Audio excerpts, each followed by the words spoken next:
هر وخت چې طالب العلم راولاړ سي یا عالم راولاړ سي د منبر مخ ته ودرېږي تاسو ته دا وایي علم دومره فضیلت لري،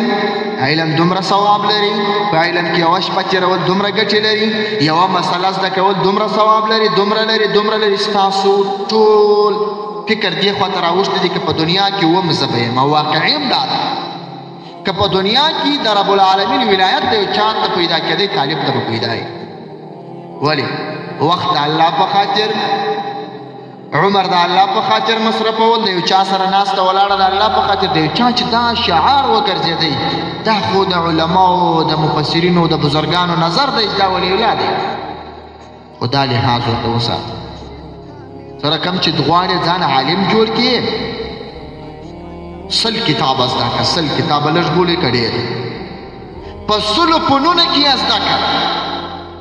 ریاضي زده کړه، فیزیک زده کړه، فنون زده کړه، منطق زده کړه، فلسفه زده کړه، حکمت زده کړه، فقه زده کړه،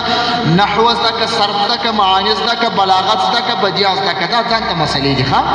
دا ټول شان زده کړه، دا یو طرف ته دي. خو خالص یوه سنت طریقه پر ځای که د یوې سنت طریقې ثواب پر ډېر دی. زه دا منم چې علم فضیلت لري، علم یو کمال دی. هر چا چې رب العالمین نه ورکوي هغه کس کې ورکوي چې رب العالمین خدای ته ځان تسلیم کړی، عطایي شی دی. خو دا بل طرف بیا ته راسره ومنه چې دا بیا عالم نه دی چې په خپل علم کې عمل ونه لري، اخلاص ونه لري، کمال ونه لري. یو طرف ما در سره ومنئ، دا بل ته راسره ومنئ.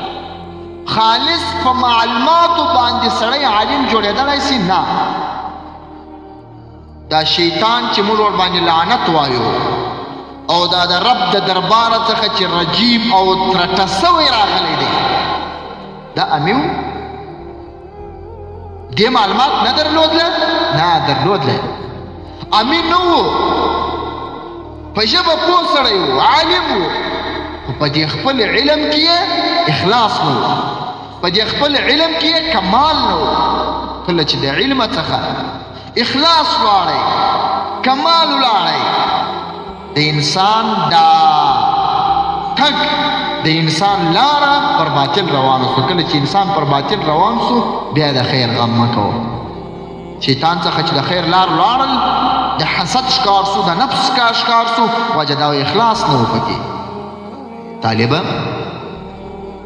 تاسو دلته ټول ناست یاست، دا ټول ځانونه داسې وګورئ چې موږ ټول اعلی سویه یو، لکه د دې تسبیح دانې اعلی سویه یو. زه پر پلانکي نه یم بالا، پلانکی پر ما نه دی بالا. بس دا د کوره چې راورکو د دې دپاره چې یو څه علم حاصل کړو، کمال په ځان کې راولو. البته د استادانو مثال د باچیهانو دی. یو باچا تېر سوی دی د محمود غزنوي په نامه، افغانستان کې تېر سوی دی او ډېر سیاستمدار او بزرګ ولی الله سړی و. یو وخت داسې پیښه وسول د خپل خدمت خادمان یې ورته رالل چې باچا صاحب دغه آسان نور پر موږ وغمېدل، خدمت یې نسو کولی، ته ځان ته 1 2 3 آسان خوښ کړه چې هغه آسان موږ تا ته پرېږدو، نور به موږ آسان بیا بل چاته وزیرانو ته ورکو، داسې چاته بیا ورکو چې خدمت یې کولی شي. باچا صاحب ورته وویل آسان راوباسئ ټول، او بیا آسان پر دې سړک روان کړئ، تیز یې روان کړئ چې هر آس تیز رفتار کوئ، چې هر آس ښه رفتار کوئ، هغه زما آس دی. طالبانو، استادان، اولیاء، بزرگان دا داسې عادت لري چې کم طالب ښه اخلاص کوي، چې کم طالب په سبقي کې ښه خواري کښوله، چې کم طالب سبق خپل معیار جوړ کړی و، چې کم طالب خپل وخت بې ځایه نه تېروي، دا طالب زما طالب دی. دا نو استاذ هم درته خوشحاله او پیر او مرشد هم درڅخه خوشحاله، د مدرسې انډیوال ملګری دی نه درڅخه خوشحاله. ای طالبه که ته په مدرسه کې داسې جوړ شوې چې خپله خو دې بې ځایه وخت نه تېروئ ستا په بغل کې بل انډیوال در سره و هغه ته دې هم دا وویل چې ګوره دا د مدرسې سړه ډوډۍ چې خورو دا یوه ګوله ډوډۍ چې خورو دا خو د دې دپاره نه خورو چې ما او تا مسکینان کور ته ښه ډوډۍ را رسېږي خو د دې دپاره یې خورو چې علم زده کړو سبق زده کړو کمال ځان کې راوړو بیا ولې هر وخت بېدېږم بیا ولې وخت بې ځایه تېروم بیا ولې وخت پر پنډلو ګرځم بیا مې ولې خپل مقصود هېر سوی دی بیا دغه انډیوال چې ته نن فتحې ورکوې دا به 2 کاله بعد دعا درته کوي چې رب دې درته اجر عظیم درکړي زه خو دې راویښ کړم او که دې بل لا د ځان سره مصروفه کوي راسه دلته وخت تېر کړه راسه دلته وخت تېر کوي طالبانو ستاسو په زندګي باندې والله العظیم که داسې وخت بیا پر تاسو راشي نن مو د خوارۍ وخت دی نن مو د تکالیفو وخت دی نن مو د مشکلاتو وخت دی خواري پر ځان تېره که تکلیف پر ځان تېر که مشکلات پر ځان تېر که ستا یې په دغه منبر باندې یاد وساته زما پر دغه منبر در سره وعده که دې خواري وکښوله تکلیف دې وکښوئ قانون د رب عادت د رب داسې بنا دی چې خواري دې عبس نه بیایي تکلیف دې عبس نه بیایي ما تستدعي یو شاعر شعر ویلی دی من لم یکن افتداؤه محرقا لم تكن انتهاؤك مشرقا که دې په ابتدا کې خپل ارمانونه ونه سېځل بیا په انتها کې داسې ځای ته نه سې رسېدلی چې ته دې په ټول دنیا کې وځلېږې ته دې خپل په کلي کې وځلېږې ته دې په خپل علاقه کې وځلېږې ته چې دې ځای ته ځان رسوې چې زه باید په کلي کې وځلېږم زه باید ښه متقي پرهېزګار یم زه باید عابد یم د کلیوالو خدمت وکړم کلیوال د خدای دین ته راکش کړم دا څه وخت دا هغه وخت چې اوس طالبینه ده پوهېږم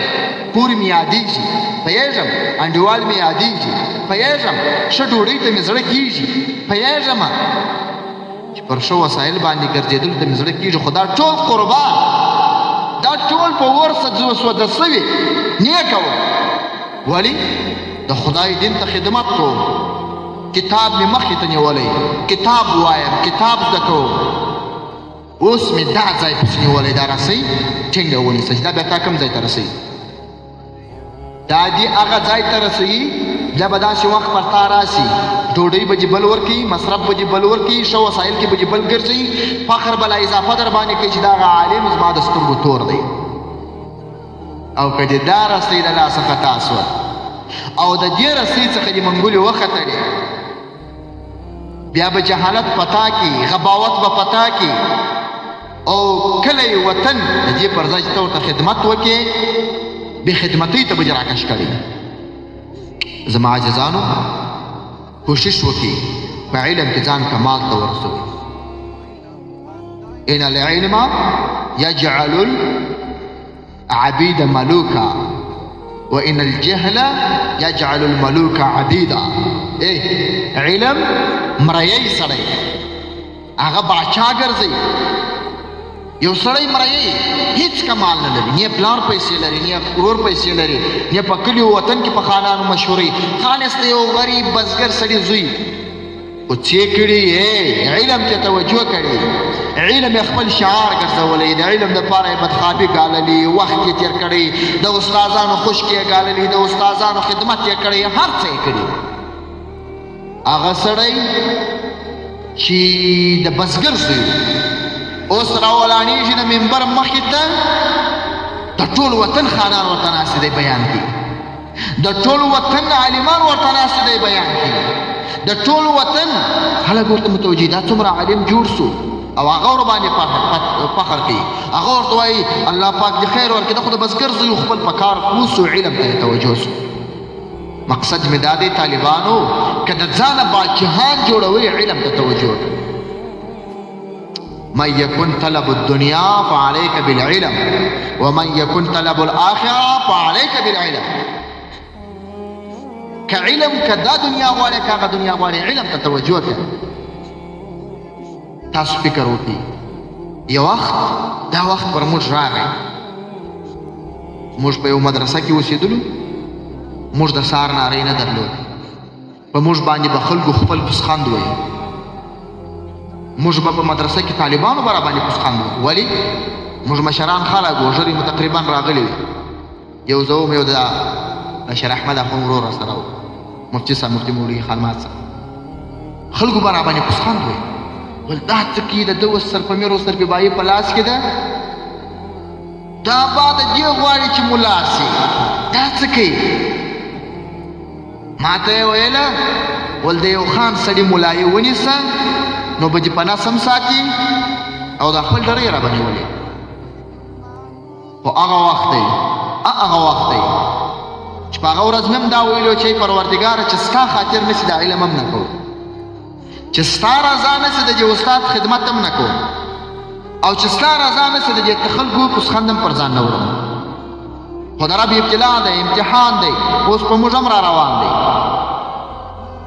هغه سړی چې په ما پسخند وي هغه یو کتاب درسوي ما ته که خدای پاکه وخت موقع راکړي زه د لسو کتابو استعداد لرم ولله الحمد فخر نه کوم عجیزه ګناهکار یم د رب العالمین یو بنده یم ما هسې مې خپل تجربه درته وویل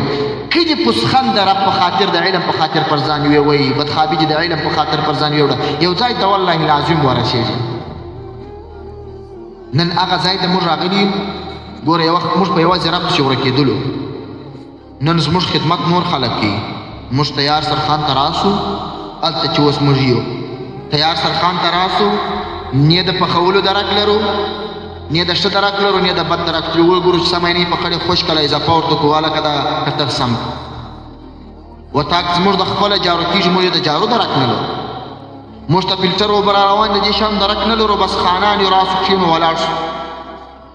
دا که هغه ورځ ما دا ویلي وای چې ته په ما پسخند وایې نو زه علم نه کوم نن به ما هغه خدمت به که تغ به ما کولی د زه ښه ځوان وای نه طالبانو د ځانه علما جوړ کړي د ځانه څخه عالمان جوړ کړي د ځانه څخه خادمان جوړ کړي هغه اصلي مقصد به درته ووایم نور خبرو ته خاتمه ورکوم ستاسو د انجمن وخت به مې ضایع کړی مقصد مې دا دی چې دا ګټه شانو ته چې کله رسېږي یو شی په بغل کې در سره ونیسه اخلاص او عاجزي په دا بغل کې در سره ونیسه دا ګردو کمالاتو ته رسېږي